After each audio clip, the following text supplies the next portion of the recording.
take a look at what's been happening. You've got to really hand it to them. You really do. Most world leaders, they play chess. Some play poker. Donald Trump, he plays 52-card pickup, and he's the only one allowed to touch the cards, and the floor is basically made of emotional TNT. 5 days ago, just 5 days ago, the European Union was in a state of absolute hair-pulling existential panic. Now, I try to put myself in the shoes of the Europeans who are sitting there in the audience at Davos. So Trump walks into the forum. He's looking at it like it's a, failing World Heritage site, a museum with a leaking roof. And the worst part is he's not entirely wrong. Everybody is in a foul mood about Greenland. He stresses its significance to our defense. But he talks about it like he's browsing a real estate brochure, and Denmark is a distressed seller at a foreclosure auction. Well, the headlines in Europe screamed, the Greenland War. Not a real war, of course, but a trade war. Denmark said, it's not for sale. Immediately, NATO allies start running Operation Endurance, sending 2 handfuls of soldiers to Greenland. I mean, really? 2 handfuls? That's like you're guarding the last freezer and expecting a power outage.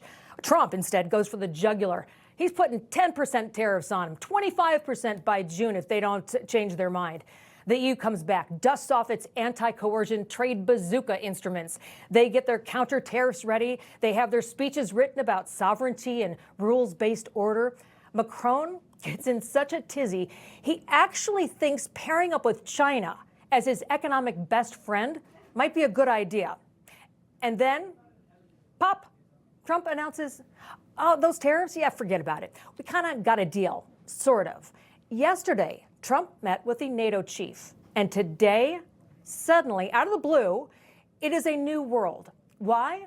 Because of a framework of a future deal. Do you know what that is?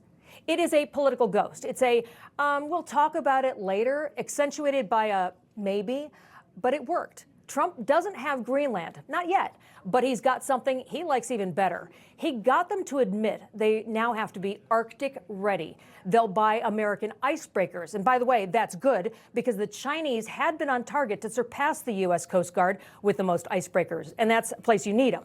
He also got a security framework. No one can define it yet, but they've got one. In essence, he threw a punch. They braced for the hit, and then he pulled out a stick of chewing gum. And the world leaders, they are left stumbling forward because the resistance they're pushing against just vanished. You can call it unpredictable. You could call it chaotic, but you cannot call it meh.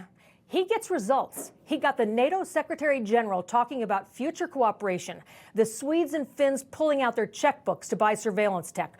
The world leaders by this point can't remember if they're supposed to be thanking him or fighting him. He doesn't follow the script. He is the script. And it changes. Just when they think they've memorized their trade war scenes, he decides he wants a comedy about icebreakers.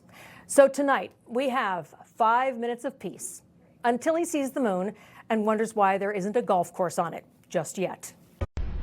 You know, folks, I thank God for my wonderful wife, my kids, my country, the greatest nation ever. And Americans like you who believe in the truth, the Chris Salcedo Show will never stop fighting for you. The Chris Salcedo Show, for the news you need to know.